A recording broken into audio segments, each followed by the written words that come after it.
Viva, boa noite e sejam todos bem-vindos a mais uma edição do programa Universo Feminino. Já estamos no ar e assim ficaremos por aproximadamente 1 hora. Esta saudação também é extensiva a todos que nos acompanham em Portugal, Moçambique, Cabo Verde, Guiné, África do Sul, Namíbia, enfim, África, Europa, América, Ásia, enfim. Sejam todos muito bem-vindos a mais uma edição do programa Universo Feminino. Hoje vamos conversar sobre a ética e a moral. Temos dois convidados que vão nos ajudar a perceber um pouco mais sobre isso. O que é ética? O que é moral? E como é que ela se implementa na nossa vida, no nosso dia a dia? Enfim, vamos saber disso e muito mais daqui a pouco, porque o momento mesmo agora é para música da alma. Vamos dedicar a alma. Escolhemos Eros Ramazzotti com o tema Cosa della Vita.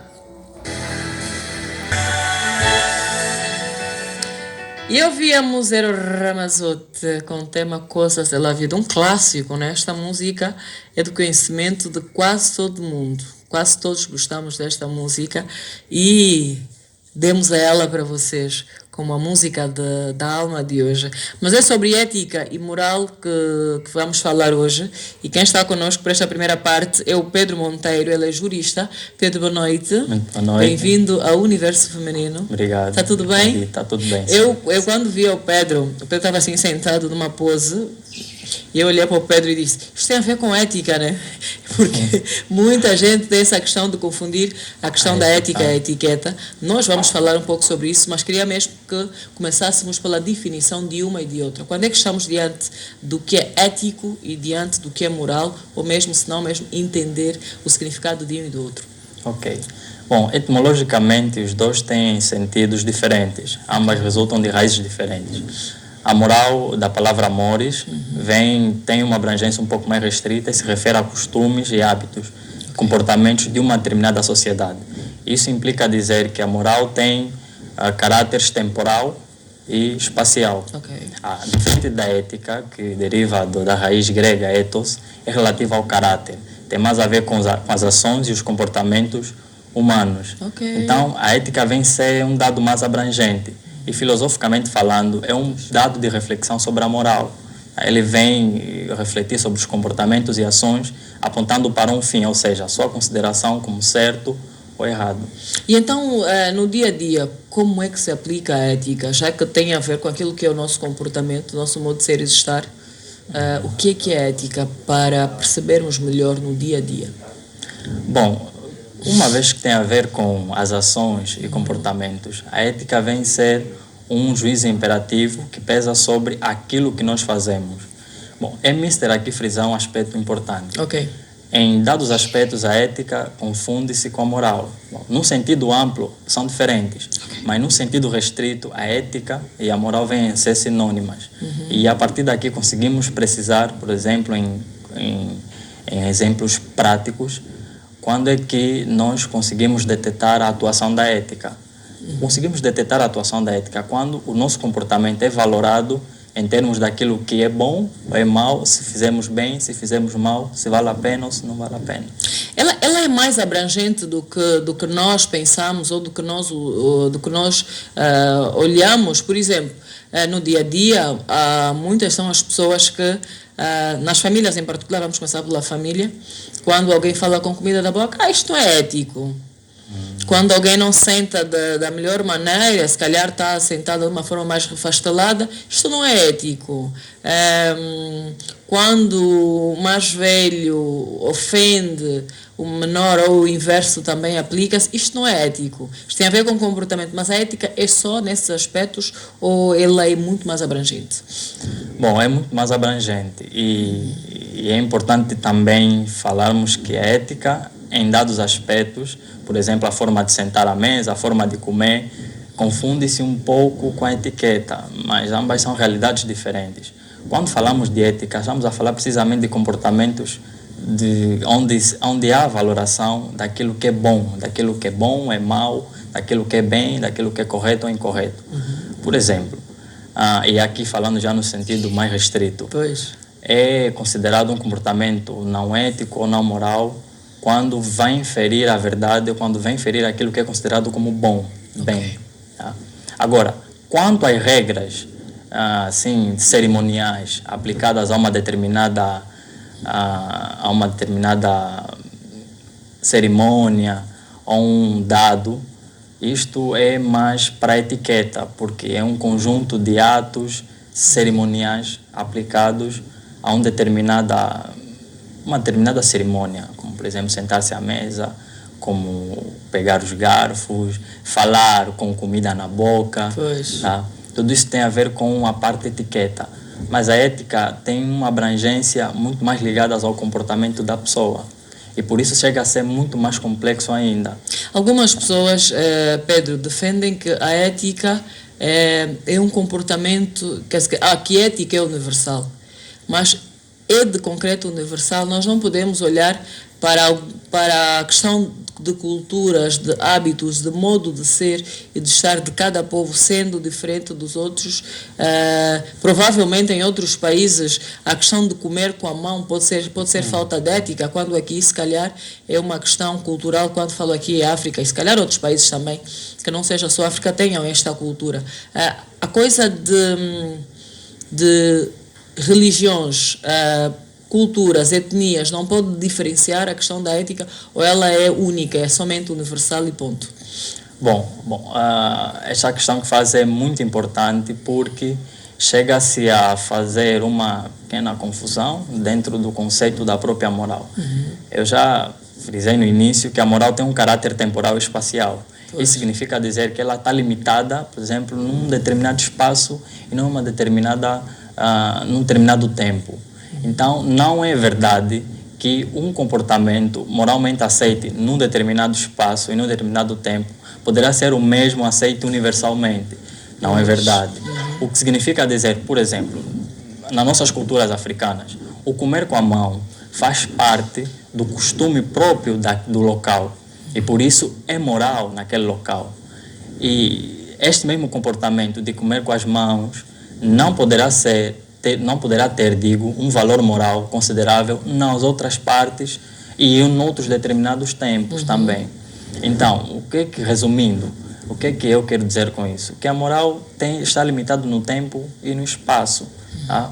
Então, essa abrangência universal tem mais a ver com valores humanos que são universais, como, por exemplo, o valor da vida. Tá? Aquilo que tem a ver com a vida e que chega a ser moralmente correto para dar impulso a esse valor, sim, poderá ser universalmente aceito, porque é um valor humano.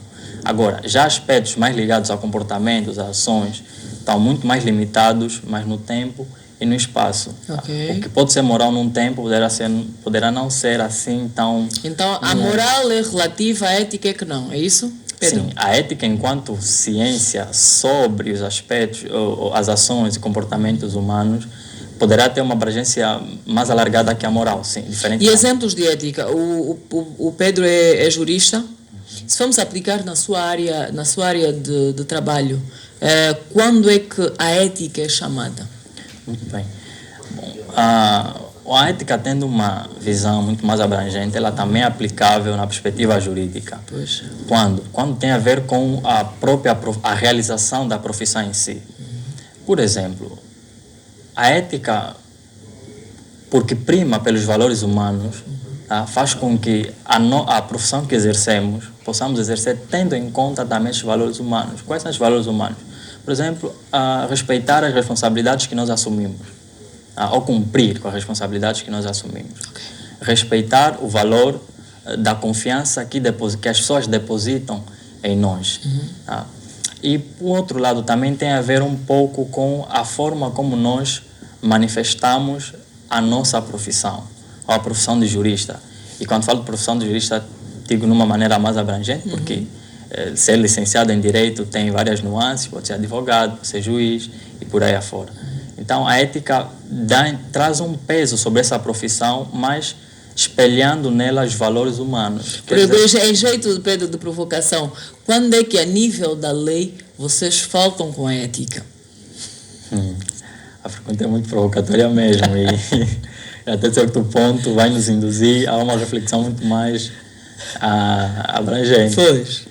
Bom, nós faltamos, assim, bom, primeiro é que não podemos confundir, claro, ética e direito, né? São duas situações relativamente diferentes. Por quê? Porque ética não tem a tutela coativa que o direito tem. A ética confia na consciência da pessoa. Estou a falar de ética, mas no sentido mais restrito, que é sinônimo de moral. Agora, já o direito, diferente da ética, ele tem uma tutela um pouco mais coativa e depende de comportamentos externos, depende nem tanto da intenção. Embora, às vezes, há situações que a intenção dentro do direito valha muito. Por exemplo, no âmbito do direito penal. Pois. Quando furta-se um bem, tá? É preciso aferir o elemento intenção, que nós chamamos de animus furandi, ou seja, a intenção de se apropriar da coisa, a intenção de fazer daquilo que é do outro seu. Pois. Então, em alguns dados momentos, sim, o direito tem alguns resquícios da própria ética, porque salvaguarda os valores humanos. E agora olhando para a ética no trabalho, por exemplo, que comportamentos que são adotados que são contra a ética e que comportamentos que são adequados e são a favor da ética? Dentro, fora? Ok. O primeiro é em relação ao trato, em relação às pessoas. Tá? Dentro do trabalho, nós temos que estar conscientes que estamos a exercer um serviço. Né? E uma vez que estamos a exercer um serviço para outras pessoas, a ética impõe que, ao exercermos aquele serviço ou uma determinada função, que devemos considerar a pessoa enquanto ela é. Tá? Porque ela é uma pessoa humana e tem valores próprios, tal como eu sou. Isso significa dizer que, numa relação de trabalho, eu não posso, por exemplo, em função, passo o pleonasmo, da função que eu tenho, considerar-me superior a alguém e, por isso, tratá-lo com arrogância. Tá? E também, dentro do próprio trabalho, a ética vem um pouco referir-se às questões de como apresentar-se no trabalho. Tá? Há trabalho que exigem, por exemplo, uma forma própria de se apresentar. Os professores, um exemplo prático. É expectável que um professor, quando vai para uma sala de aula, ele está consciente de que não só vai passar conhecimento científico, mas também vai passar a educação. Pois. Vai lá não só para questões técnicas, mas também por questões educacionais. Logo, o testemunho dele como professor conta muito. A forma de apresentar-se, a forma de falar, a forma de se dirigir para as pessoas. E a conduta, já que tem a ver com ética, pessoas que fazem de tudo para atrapalhar o colega na instituição, o funcionário que vai para a empresa embriagado, a coisa do envolvimento entre pessoas, entre colegas no local de trabalho e tantas outras situações que se levantam que têm a ver com relações laborais. Isto tem a ver com a questão da ética. Quando não acontece, é chamada moral. Como é que isso resolve-se? Ok. Bom, há questões tipicamente morais que o direito também tutela. Tá? É claro que ambas não são confundíveis, mas quando dentro de uma relação laboral o empregador, na relação com o trabalhador furta-se de furta-se de cumprir com os seus deveres. Isto tem um peso jurídico, para além do peso moral. Qual seria o peso moral aqui neste exemplo? Seria o da responsabilidade de eu cumprir com aquilo que livremente assumi. Este é o peso moral. Mas qual é o peso jurídico? Aqui o direito faz ascender esse valor moral para si. Porque o empregador pode despoletar, dentro do seu poder enquanto empregador, normas jurídicas dentro da Lei Geral do Trabalho que punem tais comportamentos assim, como se furtar de fazer a responsabilidade, não chegar à hora marcada, ou chegar no local do trabalho embriagado. Tem sim normas jurídicas que protegem estes dados que tipicamente são morais, mas que o direito também releva. Há perguntas que a ética faz, que é a questão do posso, devo, é necessário, enfim. Dentre estas perguntas, há aí o professor brasileiro Portela, que fala que nem tudo que eu posso, eu devo, nem tudo que eu devo. Eu já não sei bem como é que ele diz, mas fala mais ou menos da questão das pessoas fazerem uma autoconsciência em relação àquilo que devem, àquilo que podem ou àquilo que merecem também. Ok.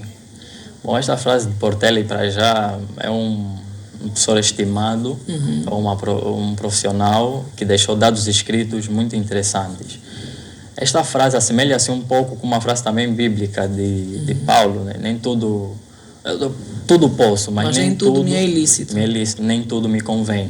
Ou seja, os nossos comportamentos não. O homem nasce livre, né? E na convivência humana ele é pautado pela sua liberdade. Mas a consciência moral que já nasce com o homem impele-o a fazer o bem. Tá? Mas infelizmente é claro que nem todas as oportunidades que a pessoa tem para fazer o bem faz. Porque há elementos viciantes, porque há elementos tentadores que o induzem a um erro. Mas isto não faz negar que o homem é tendente para o bem. Eu posso dar aqui um exemplo um pouco prático, pode parecer um pouco absurdo, mas é para perceber a ideia de que o homem é tendente para o bem. Por exemplo, um ladrão.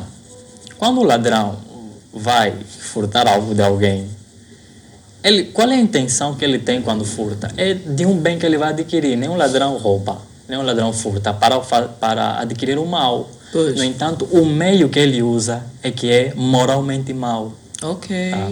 Mas ele usa do meio mau para alcançar o bem. Não estou a dizer que isso é justificável. Claramente, percebi o que quer dizer. A pessoa nasce tendente para o bem. Ele quer alcançar um bem, mas, no entanto, o meio que ele usa é um pouco maquiavélico. Né? Ele usa um meio mau para alcançar um fim bom, o que não é justificável. E trazendo isso, Pedro, para as famílias, qual é a importância que o Pedro acha que tem a questão das famílias abordarem isso, ou então conhecerem o que é ético, o que é moral, que é para terem uma conduta saudável? Bom, a família, enquanto núcleo da própria sociedade, e depois vai terminar por dar elementos que serão entes sociais, joga um papel fundamental nesse aspecto. Porque se temos famílias estruturadas, moralmente estruturadas, e que os pais têm a responsabilidade de passar os princípios e valores éticos ou morais, nós teremos uma sociedade mais pacífica, uma sociedade com pessoas que queiram pautar por convivência justa. Okay. Então a família joga um papel muito fundamental. E para concluir, Pedro, não sempre está já a terminar. Sim. Bom, para concluir, a ética e a moral, embora sejam etimologicamente diferentes, mas num sentido restrito assemelham-se. E este dado da ética e a moral já nascem com o próprio homem. O homem é tendente a fazer o bem e tem como objeto a ética, a moral, a própria verdade. Isso significa o quê? Que o homem vê nas suas ações, nos seus comportamentos, ouve o apelo que a sua consciência faz de fazer o bem e evitar o mal. E o direito, em algumas circunstâncias, também adota alguns valores humanos para serem protegidos. Por quê? Por causa da liberdade humana, que muitas vezes pode ser desviante e feri-los. Ok, Pedro, foi o nosso convidado de hoje, Pedro Monteiro, é jurista. Muito obrigada, Pedro, pela sua presença. Nós agora vamos para um rápido intervalo. Volte conosco na segunda parte. Até já.